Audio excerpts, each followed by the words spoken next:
2022 चुनावी महासमर में जहां पूरे प्रदेश में प्रथम चरण का मतदान हो चुका है, दूसरे चरण का मतदान कल होने वाला है।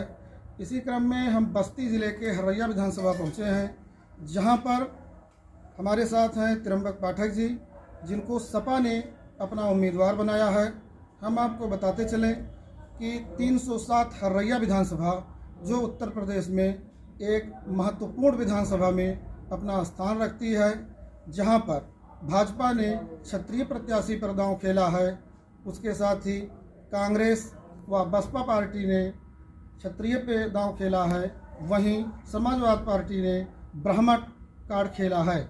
और हम इस साथ हैं सपा के प्रत्याशी त्र्यंबक नाथ पाठक जी के साथ। हम इनसे बात करते हैं कि किन किन मुद्दों के साथ 2022 के रण में ये जनता के बीच जा रहे हैं। पाठक जी, हमारे दर्शकों को बताने का कष्ट करें कि किन मुद्दों के साथ। देखिए, प्रथम मुद्दा तो है हरैया विधानसभा का, जो सबसे बड़ा मुद्दा है। पिछली सरकार में हरैया में 100 बेड का महिला अस्पताल की स्थापना हुआ, जो आज तक पूरा नहीं हो सका और उसको हम व्यवस्था करेंगे। हमारी सरकार बनने पर यदि आपकी सेवा करने का अवसर मिला तो निश्चित रूप से उस अस्पताल का उद्घाटन माननीय अखिलेश यादव जी से हम लोग करवाने का प्रयास करेंगे।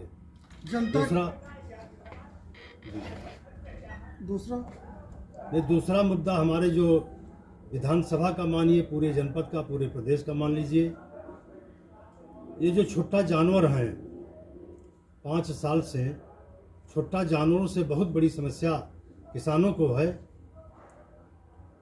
हमारी पूर्व सरकारों ने अपने घोषणा पत्र में कहा था कि किसान की आमदनी हम दूना करेंगे, तो आमदनी तो नहीं दूना हुई, और जो सरकार की व्यवस्था थी धान खरीदने, गेहूँ खरीदने की, वो भी नहीं हुआ। जितने आढ़ती थे वही 11 रुपये 10 रुपये में लेकर के और सरकार को सप्लाई किए हैं। ये छुट्टा जानवर का बहुत बड़ा मुद्दा है। हमारे किसान, नौजवान साथी, बुजुर्ग, महिलाएं, सब लोग रात को रात टार्च लेकर के अपने खेत की रखवाली करते हैं। उसके बाद भी हमारा विधानसभा दक्षिण से माझा क्षेत्र, कटान का एरिया है, पश्चिम से मनकापुर का जंगल है। इन जंगलों से, इन माझा क्षेत्र से 100-100, 200-200, 500-500 के झुंड में जानवर आते हैं और फसल का नुकसान करके चले जाते हैं। हमारी प्राथमिकता होगी, हम क्षेत्र में ज़मीन एक्वायर करके बढ़िया गौशाला बनवाएंगे, गौ माता की सेवा करने के लिए। इसे पूर्व सरकारों ने जब 1 रुपया किलो का भूसा दिया तो उसमें चाहे प्रधानों के ऊपर दबाव बनाया गया, चाहे कर्मचारियों के ऊपर बनाया गया। गौशाला इनका बना, गौशाला सब फेल है, उनको खाने की व्यवस्था नहीं है, जानवर उसमें दम तोड़ दे रहे हैं। ये हम लोगों की दूसरी प्राथमिकता है, किसानों के फसल की सुरक्षा के लिए इसकी व्यवस्था हमारी सरकार करेगी। इस चुनावी रण में कैसी तैयारियां चल रही हैं आपकी? देखिए, चुनावी रण में 2 महारथी हैं। 15 साल माननीय राजकिशोर जी का कार्यकाल रहा है, 5 साल माननीय विधायक जी का कार्यकाल रहा है। क्षेत्र का कोई विकास नहीं हुआ। इन लोगों ने अपना तो विकास किया। आप हमारे घर से होकर आए हैं अगर, तो आप देखिए मखौड़ा से बस्तनवा की रोड की हालत आप स्वयं देख सकते हैं। इधर पहरैया की पूरब जाइए, उभाई रोड देखिए जिस पर चलना मुश्किल है, महुआ पार की रोड देखिए जिस पर चलना मुश्किल है। हमारी प्राथमिकता रहेगी, हमारी सरकार बनेगी, हम क्षेत्र को बढ़िया सुविधा देंगे, नौजवानों को रोज़गार देंगे, बढ़िया सड़क देंगे, बढ़िया बिजली सप्लाई देंगे। ये हमारी प्राथमिकता है, जिस मुद्दे पर हम चुनाव लड़ रहे हैं। और चुनाव तो हमारे यहाँ की जनता लड़ रही है, चुनाव कार्यकर्ता लड़ रहे हैं। हम लोग चुनाव एक मात्र हैं, हमको प्रत्याशी बनाया गया है जरूर।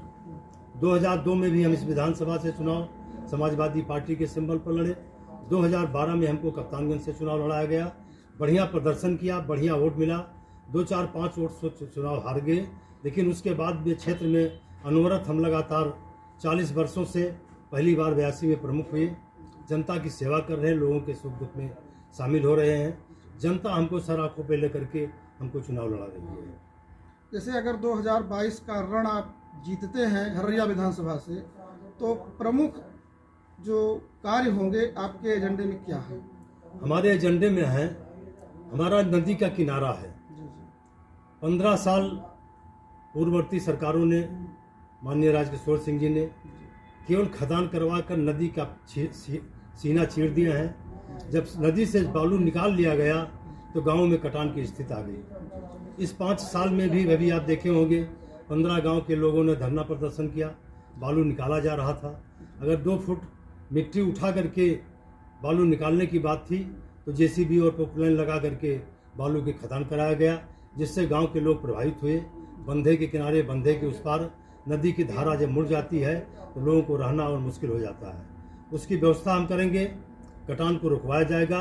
ये जो अवैध खदन है इसको बंद कराया जाएगा। खदन होना है, नदी के धारा में तमाम बालू पड़ा हुआ है।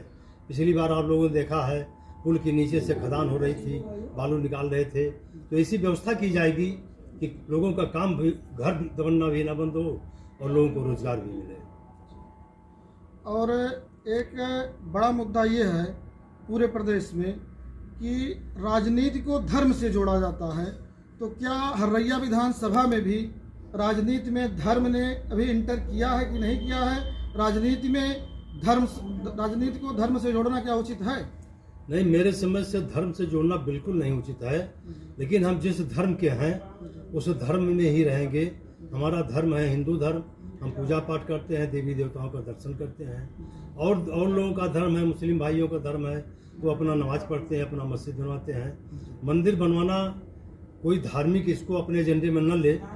भगवान राम का मंदिर अगर बन रहा है किसी पार्टी से और किसी के लोगों की कृपा से नहीं बन रहा है, माननीय सुप्रीम कोर्ट के आदेश से सबने चंदा दिया है, हमने भी 51,000 रुपये की रसीद कटवाई है। तो धर्म तो अपने जगह पर है, लेकिन धार्मिक भावना को फैला करके इस पर राजनीति नहीं करना चाहिए, ये बिल्कुल उचित नहीं है। तो ये हमारे साथ थे हर्रैया विधानसभा सपा के प्रत्याशी त्र्यंबकनाथ पाठक जी।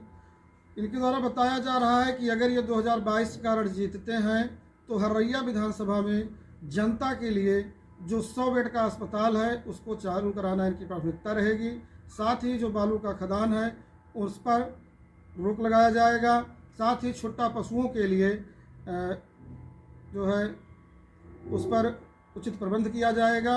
हमारे साथ संजय मिश्रा के साथ बस्ती से सौरभ सिंह की रिपोर्ट।